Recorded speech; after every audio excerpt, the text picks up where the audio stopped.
Assalamualaikum warahmatullahi wabarakatuh. Saudaraku yang disayangi Allah, hari ini mari kita renungkan satu kalimat yang sederhana namun mengandung makna yang luar biasa. Kalimat itu adalah tawaduk itu bukan merasa rendah, melainkan tawaduk itu di saat engkau merasa bahwa tidak ada yang tinggi kecuali Dia, Allah.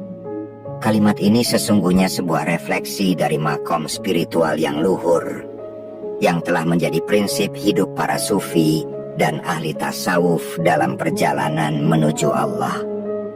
Seringkali kita salah paham, mengira bahwa tawaduk itu berarti menyepelekan diri, merasa tidak berharga, atau menempatkan diri di bawah orang lain.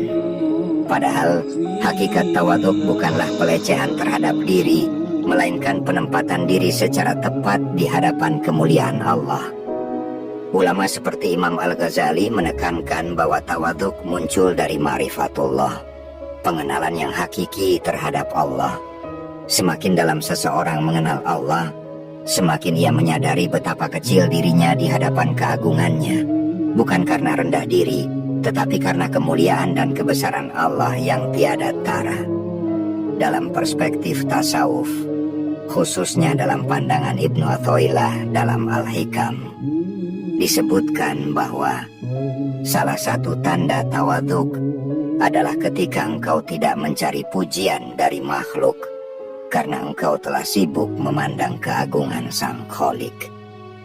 Di sini kita melihat bagaimana para sufi memandang tawaduk bukan sebagai ekspresi sosial, melainkan sebagai ekspresi spiritual.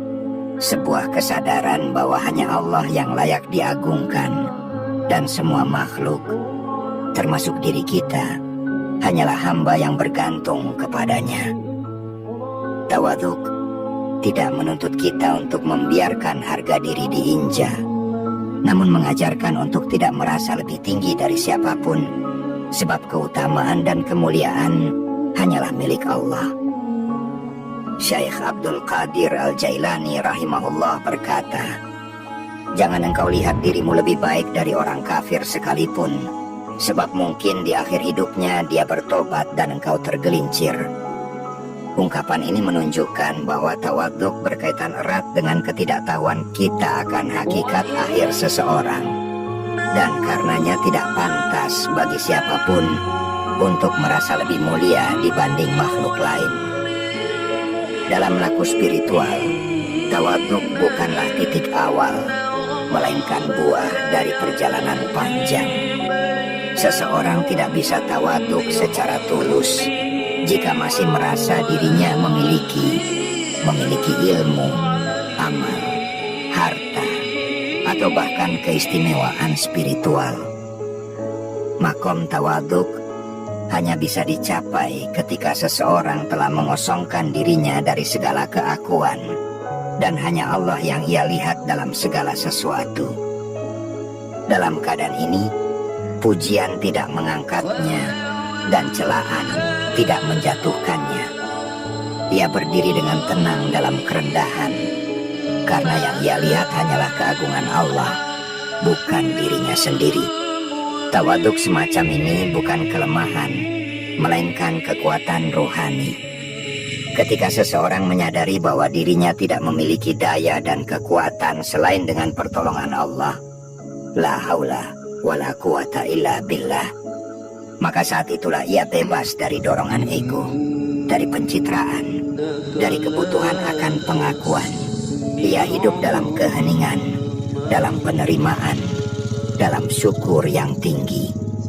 Dan inilah mengapa para wali Allah, para kekasihnya, tampak sederhana, tenang, dan bersahaja. Mereka tidak silau oleh dunia, tidak gaduh dengan ambisi, tidak resah oleh celaan, tidak gembira oleh pujian. Mereka tahu bahwa yang tinggi hanyalah Dia, dan itulah inti dari tawaduk sejati. Maka saudaraku, dari sinilah kita belajar bahwa tawaduk bukan sekadar adab sosial, melainkan bentuk kematangan rohani yang tinggi. Ia tumbuh dari penyaksian hati terhadap kebesaran Allah yang maha tinggi, dan kefakiran mutlak diri kita sebagai hamba. Seseorang yang telah mencapai makom ini tidak lagi berbicara tentang dirinya, tidak juga membandingkan dirinya dengan orang lain. Ia hidup dalam kedamaian yang berasal dari tauhid yang murni, bahwa segala yang ada, yang terjadi, dan yang dimiliki bukan milik dirinya, melainkan titipan dari Allah semata. Dalam sejarah para sufi, kita melihat bagaimana mereka menjaga hatinya agar tidak tergelincir dari tawadzuk.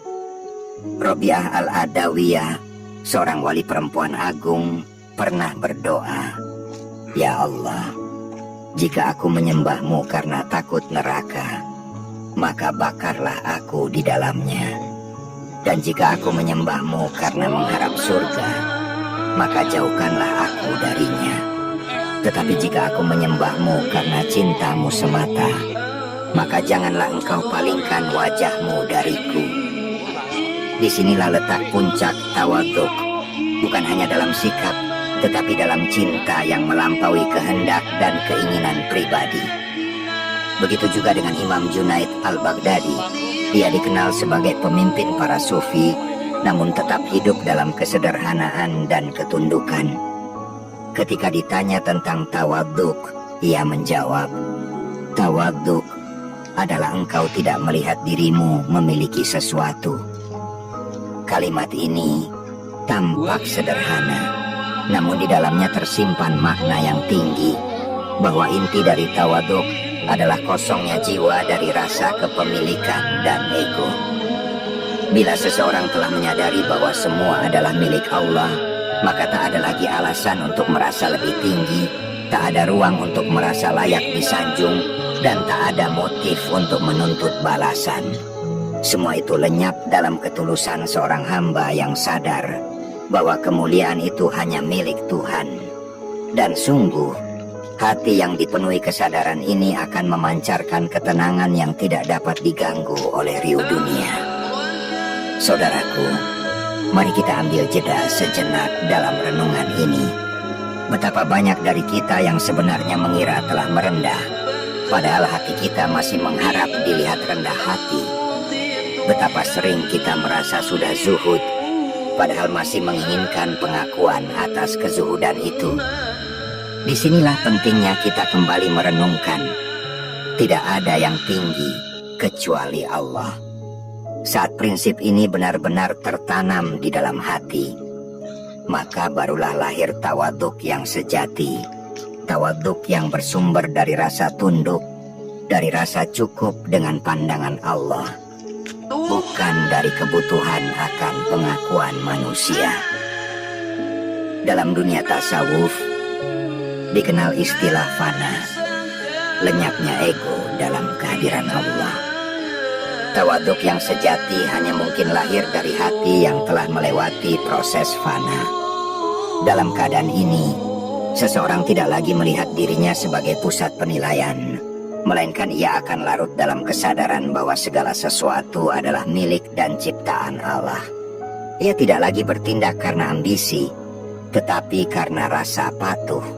Ia tidak lagi berbicara karena ingin didengar, melainkan ia akan bertindak karena ingin menyampaikan kebenaran yang ia yakini datang dari Allah. Para sufi menyebut ini sebagai makom humul, yakni keadaan tidak menonjolkan diri meskipun memiliki kapasitas untuk melakukannya. Orang yang berada pada makom ini tidak mencari panggung, tidak menuntut tempat, tidak menoleh pada pujian. Ia hanya ingin satu hal, ridho Allah. Karena itu, dia rela menjadi tidak dikenal di dunia agar dikenal di langit. Dia merasa cukup jika Allah yang tahu, meskipun manusia tidak mengerti. Demikianlah saudaraku, tawaduk bukan untuk dilihat, bukan untuk dikomentari, apalagi untuk dibanggakan. Ia adalah keadaan batin yang jujur di hadapan Allah. Maka marilah kita sama-sama memohon kepada Allah agar diberi hati yang mampu merendah tanpa merasa hina, dan mampu menyaksikan keagungan Allah tanpa tertipu oleh diri sendiri. Karena sesungguhnya Tidak ada yang tinggi, tidak amal kita, tidak ilmu kita, tidak status kita. Yang tinggi hanyalah Allah, dan kepadanya kita kembali. Maka tidaklah mengherankan jika para sufi menganggap tawaduk sebagai mahkota para arif. Ia bukan hasil dari teori, melainkan ia adalah buah dari perjalanan panjang yang penuh mujahadah, melawan hawa nafsu, menundukkan ego, dan membersihkan hati dari segala selain Allah. Mereka tidak hanya berbicara tentang tawaduk, tapi mereka menjalaninya dalam sunyi, dalam sepi, dalam ketulusan yang tidak meminta balasan selain wajahnya. Syekh Ahmad Zarruq pernah berkata, tawaduk bukan berarti engkau merendah kepada orang yang lebih tinggi darimu, tetapi ketika engkau merendah kepada orang yang engkau anggap lebih rendah darimu, dan itu engkau lakukan dengan jujur karena Allah. Kalimat ini menggugah kesadaran kita bahwa tawaduk yang sejati diuji bukan ketika kita bersikap hormat kepada orang yang kita kagumi, melainkan saat kita mampu memuliakan mereka yang secara duniawi mungkin tak dianggap. Justru disitulah nilai tawaduk teruji, saat tidak ada pamrih, saat tidak ada motif selain karena Allah. Ketika seseorang hidup dalam suasana hati yang tawaduk, ia akan lebih mudah memaafkan, lebih ringan bersyukur, dan lebih tenang menghadapi kehidupan. Ia tidak mudah tersinggung, tidak mudah marah, dan tidak sibuk menjaga citra. Ia telah meletakkan kehormatan dirinya di hadapan Allah, bukan di hadapan manusia. Maka meski ia direndahkan, ia tetap tenang. Meski ia dilupakan, ia tetap bersyukur. Dan meski ia tidak dipuji, ia tetap merasa cukup. Ini semua bukan kemustahilan. Tawaduk bukan sesuatu yang hanya dimiliki oleh para wali atau orang-orang tertentu. Setiap hamba yang ikhlas menempuh jalan Allah bisa mencapainya. Dengan niat yang benar, usaha yang sabar, dan doa yang tulus, Allah akan menanamkan di dalam hati kita cahaya tawaduk. Cahaya inilah yang akan membuat hati kita tenang meski dunia gempar, membuat langkah kita lurus meski banyak jalan menyimpang, dan membuat hidup kita penuh makna meski tak banyak yang tahu. Saudaraku, mari kita jujur pada diri sendiri. Tanyakan dengan tulus, apakah aku benar-benar tawaduk, ataukah aku hanya menampilkan tawaduk? Apakah aku telah merasa cukup hanya dengan pandangan Allah, ataukah aku masih berharap diakui oleh manusia? Jika ternyata hati kita masih gelisah saat tidak dipuji, masih terluka saat dilupakan, dan masih senang saat disanjung, itu pertanda bahwa kita masih jauh dari tawaduk sejati. Tapi jangan putus asa, karena Allah Maha Lembut kepada hambanya yang ingin kembali. Latihlah hati ini untuk selalu menyandarkan diri hanya kepadanya. Biasakanlah diri untuk mendoakan orang lain dalam diam, tanpa ingin diketahui. Rendahkanlah suara saat berbicara kebaikan, dan tinggikanlah doa saat tak ada yang melihat. Semakin banyak kita menyembunyikan kebaikan dari manusia, semakin besar nilainya di sisi Allah. Dan disitulah inti dari tawaduk, mengarahkan hati hanya kepada Allah dan melepaskan diri dari ketergantungan terhadap makhluk. Saudaraku yang disayangi Allah, jadikanlah tawaduk sebagai pakaian jiwa kita, bukan untuk dilihat, tetapi untuk melindungi kita dari racun kesombongan. Karena sesungguhnya, kesombongan adalah penyakit hati yang paling halus dan paling tersembunyi, dan hanya dengan cahaya tawaduklah ia bisa diobati. Jika engkau sudah merasa tidak sombong, waspadalah, karena mungkin itulah tanda bahwa kesombongan tengah bersembunyi di balik rasa aman yang palsu. Tetaplah menunduk, bahkan saat Allah mengangkatmu. Tetaplah bersikap rendah, bahkan saat manusia memujimu, karena justru di saat engkau diangkat, saat itulah ujian tawaduk datang. Hanya orang-orang yang hatinya terpaut pada Allah yang mampu tetap merendah dalam kemuliaan dan tetap bersyukur dalam kehinaan. Mereka tidak bergantung pada keadaan, tetapi bergantung pada pandangan Allah semata. Dan inilah yang menjadi kekuatan seorang mukmin sejati. Bukan pada kekuatan fisiknya, bukan pada kecerdasan pikirannya, tapi pada kerendahan hatinya di hadapan Tuhannya. Karena saat hati sudah tunduk kepada Allah, maka dunia ini pun tak lagi mampu menggoyahkannya. Dan disitulah kita mengerti bahwa tidak ada yang tinggi, tidak ada yang mulia, dan tidak ada yang pantas diagungkan kecuali Allah, Rabb semesta alam.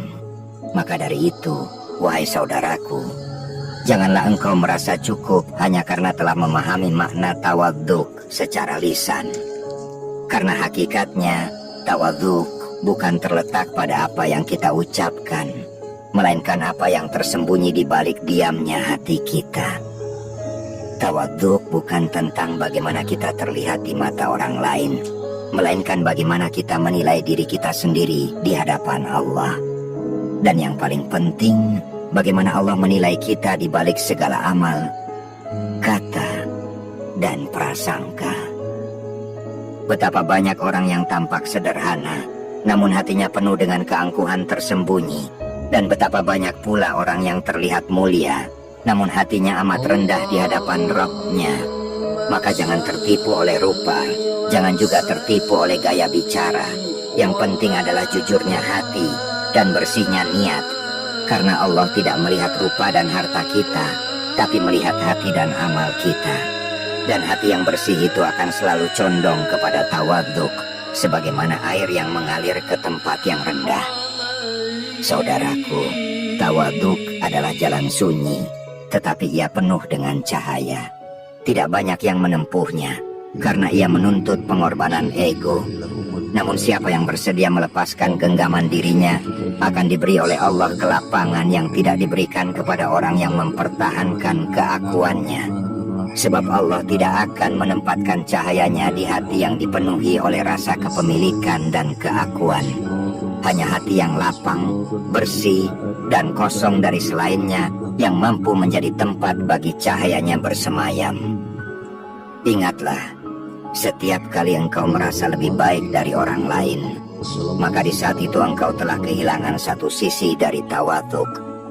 Setiap kali engkau merasa lebih layak dihormati, lebih pantas dimuliakan, atau lebih berhak mendapat pengakuan, maka di saat itulah engkau sedang diuji dengan kesombongan yang tersembunyi. Dan ujian terbesar dalam hidup seorang hamba bukanlah ketika ia direndahkan, tapi justru ketika ia dimuliakan. Karena dalam kemuliaan itulah nafsu akan membisikkan pujian, dan hanya orang yang berpegang pada tawaduk yang bisa tetap selamat. Para salafus soleh selalu berlomba-lomba untuk menyembunyikan amal baik mereka, sebagaimana mereka menyembunyikan aib-aib mereka. Mereka takut, bukan hanya karena riya, tapi karena mereka tahu bahwa hanya amal yang dilakukan dalam kerendahanlah yang diterima oleh Allah. Maka jangan heran jika banyak dari mereka yang justru menghindari ketenaran, menjauh dari kedudukan, dan enggan tampil di hadapan manusia, karena mereka khawatir hatinya tergelincir dan kehilangan tawaduk. Saudaraku yang dirahmati Allah, marilah kita terus belajar, tidak hanya dari buku dan ucapan, tapi juga dari diam dan perenungan. Lihatlah bagaimana bumi yang selalu diinjak oleh manusia, justru darinya tumbuh semua kehidupan. Lihatlah air yang selalu mengalir ke bawah, justru dengannya semua makhluk dapat hidup. Begitu pula orang yang tawaduk, meski tidak terlihat tinggi di mata manusia, tapi dialah sumber kesejukan, kedamaian, dan keberkahan bagi sekitarnya. Mari kita sebarkan hikmah ini seluas-luasnya, agar lebih banyak saudara kita yang tergerak hatinya untuk merendah di hadapan Allah, dan menjadi hamba yang lembut dalam akhlak, kokoh dalam iman, serta tenang dalam tawakal. Karena sesungguhnya kemuliaan itu bukan ketika engkau berdiri di hadapan manusia, Tapi saat engkau bersimpuh di hadapan Tuhanmu dengan hati yang penuh rasa butuh dan tawaduk, bukan ketika engkau berkata, aku ini hina, tetapi ketika engkau tidak lagi merasa perlu untuk dibandingkan, disebut, atau dipuji, karena hatimu sudah cukup dengan cinta dan pandangan Allah. Disitulah letak kekuatan seorang hamba, dalam tunduknya ia kepada yang maha tinggi, dan dalam diamnya ia dari segala ketenaran dunia yang semu. Oleh karena itu, saudaraku, jangan bosan untuk terus membersihkan hati. Setiap pagi yang Allah berikan adalah kesempatan baru untuk menata niat, merendahkan diri, dan memperbaiki sikap. Tidak ada satupun manusia yang sempurna dalam tawaduk. Tetapi siapa yang terus berjuang menjaga hatinya agar tetap lapang, Allah akan tuntun langkahnya menuju keikhlasan. Dan jangan pernah mengira bahwa usaha kecilmu dalam menjaga hati tak berarti. Sebab di sisi Allah, niat yang tulus bisa lebih besar nilainya dari amal yang terlihat. Jika engkau merasa telah memiliki ilmu, ingatlah bahwa semua ilmu berasal dari Allah. Jika engkau merasa telah banyak amal, ingatlah bahwa tanpa taufik darinya engkau tak akan mampu melangkah. Jika engkau merasa telah mengenal Allah, maka ketahuilah bahwa para nabi sekalipun masih memohon hidayah. Maka siapa kita yang berani merasa telah sampai? Itulah mengapa para arif billah tetap menunduk meskipun telah dibukakan bagi mereka berbagai cahaya. Karena mereka tahu bahwa semakin tinggi makam seorang hamba, seharusnya semakin dalam rasa tawaduknya. Seorang sufi pernah ditanya, apa ciri orang yang dekat dengan Allah? Ia menjawab, semakin ia dekat, semakin ia merasa kecil. Jawaban ini menggambarkan hakikat spiritualitas Islam yang sangat dalam, bahwa kedekatan dengan Allah bukan membuat seseorang menjadi angkuh atau merasa istimewa, tetapi membuatnya semakin diam, semakin lembut, dan semakin berserah. Bahkan para nabi, meskipun dijamin keselamatan dan kedekatannya dengan Allah, tetap bersujud, menangis, dan merendah. Maka siapapun yang merasa telah cukup dalam agama, sesungguhnya ia sedang dalam ujian terbesar dalam iman. Tawaduk dalam bentuknya yang paling sejati adalah ketika engkau mampu menempatkan dirimu sebagai hamba, bukan lebih, bukan pula kurang. Hamba yang menyadari posisinya, tidak merasa pantas menuntut, tidak pula merasa berhak diperlakukan istimewa. Hamba yang cukup dengan ketetapan Allah, sabar dalam kehendaknya, dan terus bersyukur dalam segala keadaan. Dan ketika engkau telah sampai pada tahap ini, maka seluruh alam pun seolah mengamini kehadiranmu, karena engkau telah kembali ke fitrah sebagai makhluk yang mengabdi, bukan mengatur. Lihatlah bagaimana Rasulullah, manusia paling mulia di langit dan bumi, tetap memilih untuk duduk di tanah, makan bersama orang miskin, menjawab salam anak kecil, dan mencuci sendiri pakaiannya. Jika beliau yang paling tinggi derajatnya saja bersikap demikian, maka bagaimana mungkin kita merasa cukup hanya karena ibadah kita, atau merasa lebih karena status dunia yang fana? Justru, semakin tinggi kedudukan seseorang di sisi Allah, seharusnya semakin dalam pula rasa tawaduknya di hadapan makhluk. Karena itu, saudaraku, marilah kita menjaga hati kita. Jangan biarkan pujian mengangkat kita ke tempat yang bukan hak kita. Jangan biarkan pengakuan menjebak kita dalam jebakan kebanggaan. Dan jangan biarkan amal menjauhkan kita dari Allah karena merasa diri telah cukup. Ingatlah, yang menjadikan amal kita bernilai bukan banyaknya, tapi keikhlasannya. Dan ikhlas tidak akan pernah tumbuh di hati yang dipenuhi oleh rasa ingin dilihat, ingin diakui, atau ingin ditinggikan. Dan bila engkau merasa bahwa semua ini berat, ketahuilah bahwa engkau tidak sendiri. Semua hamba Allah yang ingin mendekat pasti diuji dengan hal yang sama. Tapi selama engkau jujur kepadanya, terus belajar, terus berdoa, dan terus memperbaiki diri, maka Allah tidak akan menyia-nyiakan usahamu. Dia Maha melihat perjuangan hatimu, Maha mengetahui bisikan niatmu, dan Maha menerima taubat hamba yang kembali. Tetaplah berpegang pada satu kalimat itu, saudaraku. Tidak ada yang tinggi kecuali Allah. Maka engkau akan selalu berada di tempat yang aman. Tidak tergelincir saat dipuji, tidak hancur saat dicela. Engkau akan berjalan dengan mantap, karena hatimu bergantung bukan pada dunia yang berubah-ubah, tetapi pada Rabb yang maha tetap. Dan selama Allah masih di hatimu, maka engkau tidak akan pernah kehilangan arah.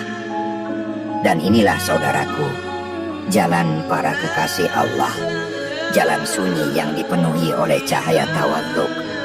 Mereka yang berjalan di atasnya tak mencari sorotan, tak memerlukan pujian, dan tak bergantung pada popularitas. Mereka cukup dengan satu hal, pandangan kasih sayang dari Allah.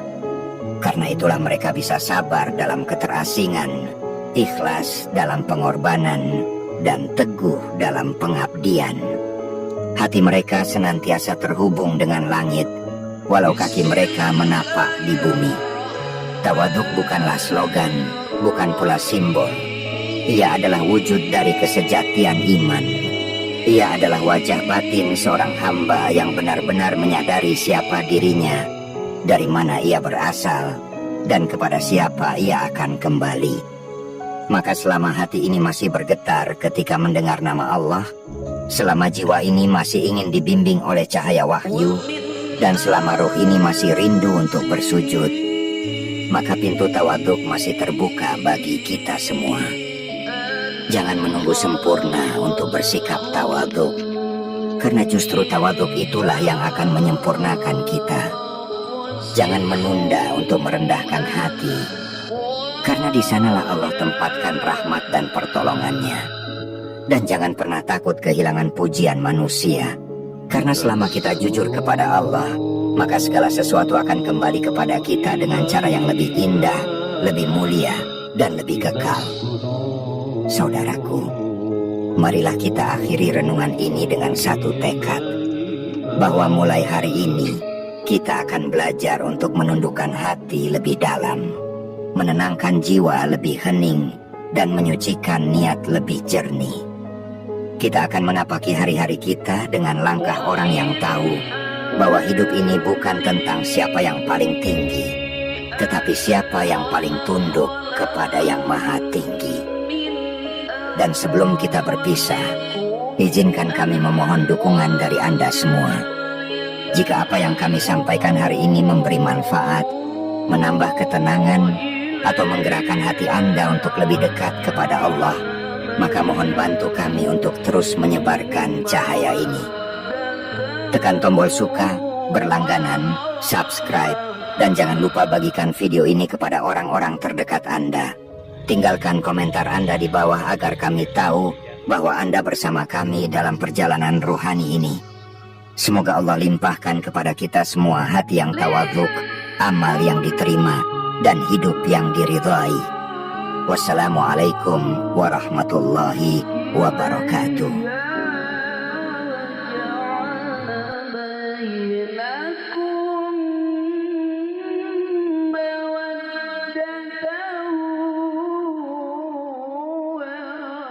ما